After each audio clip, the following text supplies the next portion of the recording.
গতকালকে এই হত্যা হওয়ার পরেই আমি আমাদের ওসি মহোদয়কে, যেহেতু আমি এমপি, প্রতিটা মৃত্যুর জন্যই আমার খবর নিতে হয়, প্রতিটা খারাপ ঘটনার জন্য আমাকে আমার নখদর্পণে থাকতে হয়। আমি মনে করি যে যেহেতু আমি মানুষের নেতা হয়েছি, সুতরাং আমার মানুষের সুখে দুঃখে থাকা লাগবে। প্রথমত তারা বাংলাদেশের মাটিকে তারা ব্যবহার করতে চেয়েছিল, কিন্তু পরবর্তী পর্যায়ে বাংলাদেশ পুলিশের তথা ঢাকা মহানগর গোয়েন্দা সংস্থার তদন্ত সক্ষমতা এবং তাদের সফলতার কারণে এর আগে অনেকগুলি হত্যাকাণ্ড সংঘটিত হয়েছে। হত্যা করা হতে পারে এমপি আনোয়ারুল আজিম আনারকে। পুরো ঘটনার নেতৃত্বে ছিলেন আমানুল্লাহ আর মাস্টারমাইন্ড আখতারুজ্জামান শাহিন। কথায় আছে না, শত্রু কখনো বন্ধু হয় না, যার জলজন্ত প্রমাণ হলো বাংলাদেশের সংসদ সদস্য আনার এমপি যখন ভারতে গিয়েছিলেন তখনই দেখা গিয়েছে তার মৃত্যু হয়েছে। অন্যদিকে ভারত থেকে প্রায়ই মৃত্যুর খবর আসে বাংলাদেশি লোকদের। এ নিয়ে এবার মাননীয় প্রধানমন্ত্রীকে কঠিনভাবে দুইলেন ব্যারিস্টার সুমন বলতেছেন যে শত্রু কখনো বন্ধু হতে পারে না।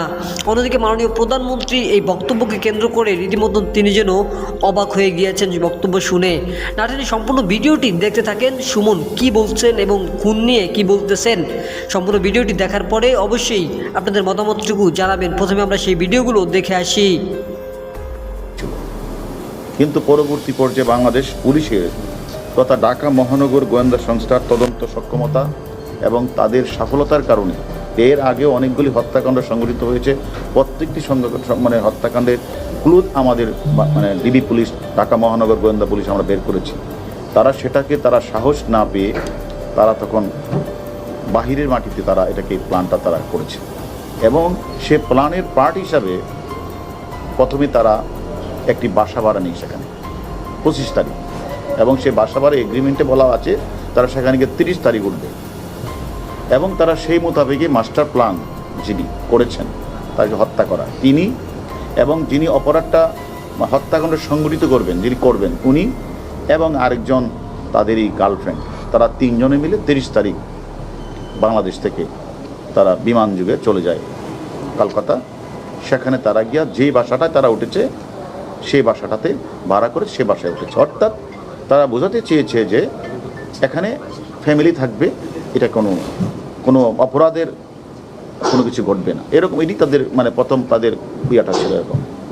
এবং তারা ঠিক 2 মাস যাবত আবার এটাও খেয়াল রাখছিল যে কোন সময় আমার যে ভিকটিম তিনি কলকাতা যায়। উনি কলকাতা মাঝে মাঝে যান, আগেও যে অনেকবার গেছেন এবং উনি অনেক দিন ছিলেনও এক সময়, ওনার কিছু বন্ধুবান্ধব আছে। তিনিও এই 12 তারিখ উনি চলে যায়, সেখানে হলো তার বাসা, তার বন্ধুর বাসা গোপালের বাসায় উঠে গিয়ে 12 তারিখ।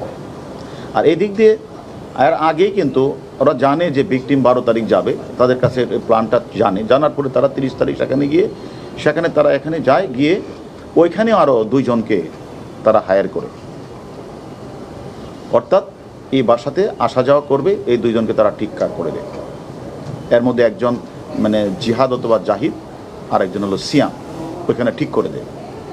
তারপরে উনি যে মাস্টার মাইন্ড, উনি সেখানে সব কিছু ঠিক করে কোন গাড়িটা ইউজ হবে, কাকে কত টাকা দিতে হবে সেগুলি ঠিকঠাক করে, কারা কারা থাকবে এই অপরাধের সংগঠিত সবাইকে 5-6 জনকে রেখে উনি আবার 10 তারিখ উনি চলে আসছেন, বাংলাদেশে চলে আসছেন।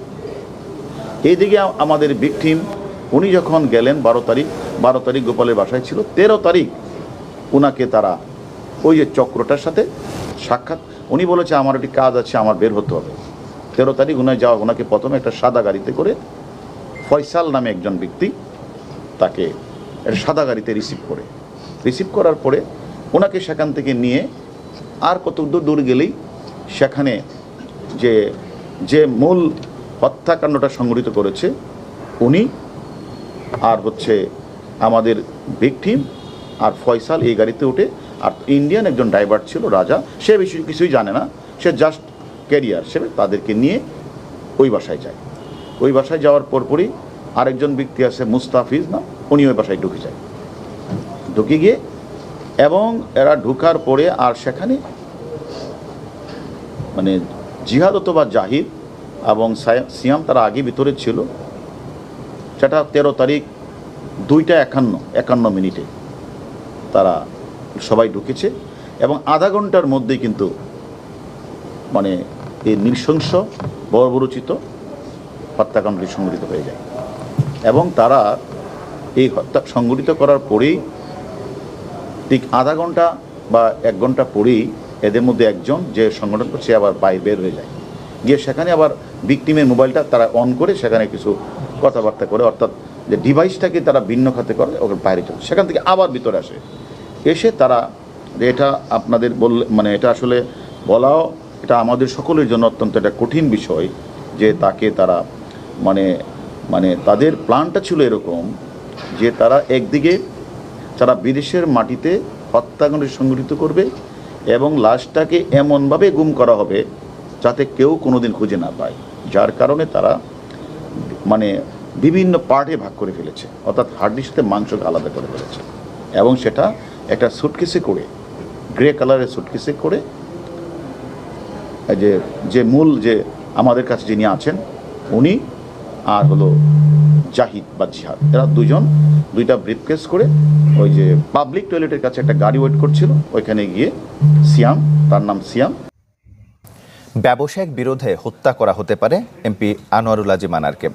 পুরো ঘটনার নেতৃত্বে ছিলেন আমানুল্লাহ আর মাস্টারমাইন্ড আক্তারুজ্জামান শাহিন।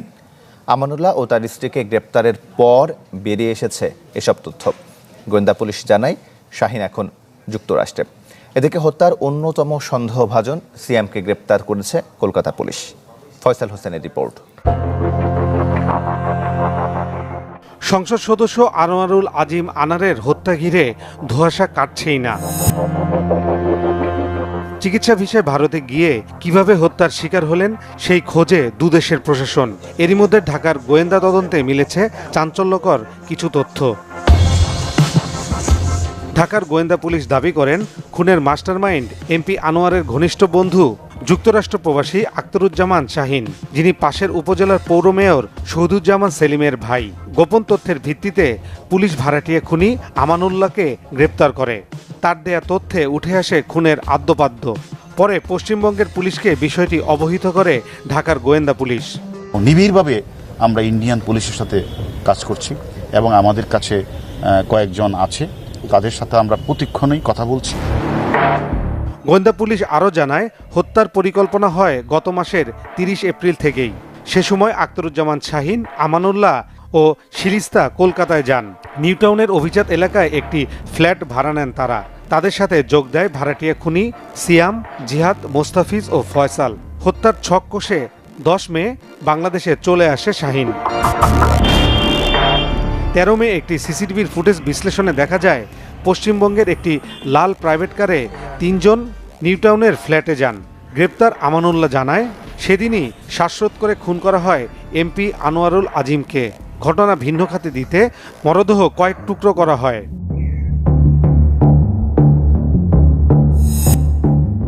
14 মে আকাশপথে ঢাকা ফিরে শিলিস্তা